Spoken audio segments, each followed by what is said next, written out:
Praise the Lord. నేను pastor Mounika Swarna. ప్రభు అయిన యేసుక్రీస్తు నామమున మీ అందరికీ శుభములు తెలియపరుస్తున్నాను. అలాగే మూడవదిగా మధ్యవేలు అంటే మధ్యవర్తిత్వం, ఇంటర్సెషన్ ప్రేయర్ అని కూడా మనము చెప్పుకోవచ్చండి. అంటే మనం ఇతరుల అవసరతల కోసము వాళ్ళ అవసరతలను తీర్చమని మనం దేవుణ్ణి అడుగుతున్నామన్నమాట. తిమోతికి రాసిన మొదటి పత్రిక 2వ అధ్యాయము 1వ వచనం చూడండి.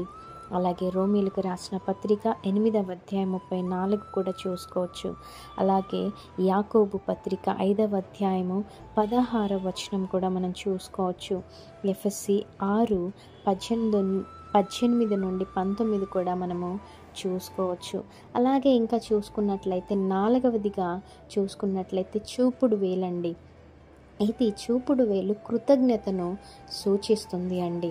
సో కృతజ్ఞత అంటే ఏంటి అంటే, దేవుడు మన కోసం ఎన్నో చేసి ఉంటారు. మనం అడిగిన చాలా వరకు కూడా ప్రార్థన అవసరతలకు జవాబిస్తూ ఉంటారు. అలాగే మనం ఇతరుల కోసం ప్రార్థించినప్పుడు కూడా వాళ్ళ జీవితాలలో కార్యాలు జరగటం చూస్తాము. మరి మనలో ఎంతమంది ఈరోజు ప్రతిరోజు ప్రతి క్షణము మనము చెప్పాలి అంటే ప్రతి క్షణము కూడా ఆయనకి కృతజ్ఞులమై ఉండాలి. చాలామంది అంటారు, నా జీవితంలో ఏం చేశాడని దేవుడని. ఈరోజు బ్రతికి ఉన్నామంటేనే మన గొప్పతనం కాదండి, ఆయన కృప వలన మనం బ్రతికి ఉన్నాము, సజీవ లెక్కల్లో ఉన్నాము. మనకంటే గొప్పవారు, మనకంటే మంచివారు మరణించి ఉన్నారు, దేవుని యందు నిద్రించి ఉన్నారు. కానీ నీవు నేను ఈరోజు సజీవ లెక్కల్లో ఉన్నామంటే ఆయన కృప. మరి ఈ విధముగా మనం బ్రతికి ఉన్నందుకు, సజీవ లెక్కల్లో ఉన్నందుకు మరి కృతజ్ఞతాస్తుతులు మనము చెల్లించక్కర్లేదా? ఇదే కాదు, మన జీవితాల్లో ఆయన ఎన్నో ఇంతవరకు కూడా కార్యములు జరిగించిన దేవుడికి ఖచ్చితముగా కృతజ్ఞతాస్తుతులు తెలియపరచాలండి. రెఫరెన్స్ కనుక మనం చూసుకున్నట్లయితే ఎఫెసీ 5:20 కూడా మనము చదువుకుంటే ఇంకా చాలా చక్కగా మీకు అర్థమవుతుందండి. అలాగే లాస్ట్ మనం చూసుకున్నట్లయితే బొటన వేలు అంటే ప్రశంసలు, ప్రైజ్ చేయాలి. మనలో చాలామందిని మనుషులు మనకేమైనా మంచిగా చేసినట్లయితే, ఏమైనా గిఫ్ట్స్ తీసుకొని వచ్చినట్లయితే, లేకపోతే మనకు ఫేవర్గా ఉన్నప్పుడు మనం వాళ్ళని ప్రైజ్ చేస్తూ ఉంటాము.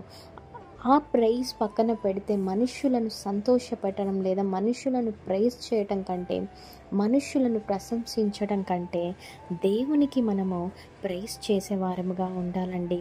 అలాగే రెఫరెన్స్ కనుక చూసుకున్నట్లయితే దావీదు భక్తుడు అంటే దావీదు రాసిన కీర్తనలు 146వ అధ్యాయము 1 నుండి 2 కనుక చూసుకున్నట్లయితే ప్రభువును మనము స్తుతించాలండి. నా ప్రాణమా ప్రభువును స్తుతించుము, నా జీవితకాలం అంతయు నేను ప్రభువును స్తుతిస్తాను, నేను బ్రతుకి ఉన్నంత కాలము నా దేవునికి స్తుతి పాడుతాను అనేసి దావీదు భక్తుడు తన మాటల్లో రాశారనేసి మనము చూసుకోవచ్చు అన్నమాట. మరి మీలో ఎంతమంది మనుష్యులను ప్రైజ్ చేస్తూ ఉన్నారు? ఒకవేళ మీలో మనుష్యులను ప్రైజ్ చేస్తూ ఉన్నారేమో. మనుషులు ఇవాళ మంచిగా ఉంటారు, ఇంకో క్షణానికి చెడుగా అయిపోతారు.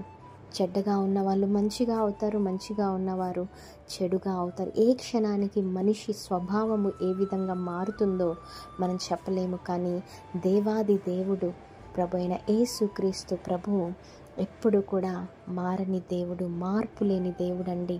నీవు ఏ స్థితిలో ఉన్నప్పటికి కూడా ఆయన నీవు ప్రైజ్ చేసేవారిగా ఉన్నట్లయితే ఖచ్చితంగా దావీదుకు తోడుగా ఎలాగున్నారో ఖచ్చితంగా మనందరికి కూడా ఆయన తోడుగా ఉంటారు. మరి ఈ విధముగా నీవు ప్రార్థించినప్పుడు తప్పకుండా 5 మినిట్స్ కాదు కదా, ఆటోమేటిక్గా మనకు తెలియకుండానే గంటలు గంటలు ప్రార్థనలో ఏకీభవించడం జరుగుతుంది.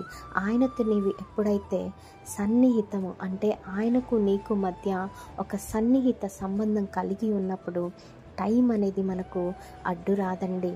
ఎంతసేపు చేశామా అన్నది కాదు, కానీ హృదయపూర్వకముగా ప్రార్థించామా లేదా అనేసి కూడా క్యాల్కులేట్ అవుతుంది. అలాగనేసి 5 నిమిషాలు 2 నిమిషాలు ఎప్పుడు ఇంతే ప్రార్థన చేస్తామా? మరి ఎప్పుడు గంటలు గంటలు దేవునితో సహవాసంలో ఉంటాము? దేవుని సన్నిధిలో మీ ప్రార్థనల కొరకు, ఇతర ప్రార్థనల కొరకు, మీ జీవితాలలో దేవుడు చేసినటువంటి కార్యముల కొరకు ఆయన కృతజ్ఞులమై ఇంకెప్పుడు ఉంటామండి? ఎప్పుడు కూడా 5-10 మినిట్స్ ప్రేయర్ అయినా, ఎప్పుడు కూడా నడుస్తూ నడుస్తూ ప్రార్థననేనా? ఇప్పటికైనా మనమందరం కూడా మారతామండి. అంత్య దినాల్లో ఇంకా ప్రార్థనలు అనేది చాలా ఎక్కువ అవసరం అండి. నిత్యం ఆయన సన్నిధిలో ఉండటానికి ప్రయత్నించండి. మీ మీ కార్యములు, మీ మీ కార్యక్రమాలు, మీ మీ పనులు అయిపోయిన తర్వాత మొదటిగా లెగిసినప్పుడు దేవునికి ఇంపార్టెన్స్ ఇవ్వండి. నైట్ పడుకునే ముందు దేవునికి ఇంపార్టెన్స్ ఇవ్వండి.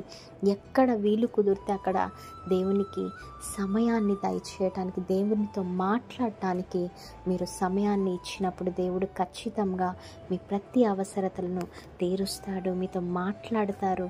ఖచ్చితంగా ఎంతోమంది భక్తులతో ఆయన స్వరాంతో మాట్లాడిన దేవుడు నీతో నాతో కూడా ఖచ్చితంగా మాట్లాడతారు. నీవు ఎప్పుడైతే దేవునికి సమయాన్ని ఇస్తావో దేవుడు ఖచ్చితంగా నీకు సమయాన్ని ఇస్తారనేసి తెలుసుకోవాలి. ఈ వాక్యం మీకు ఉపయోగపడినట్లయితే తప్పకుండా మీ స్నేహితులకు, మీ బంధువులకు, మీకు తెలిసిన వారికి తప్పకుండా ఈ వీడియోని షేర్ చేయండి.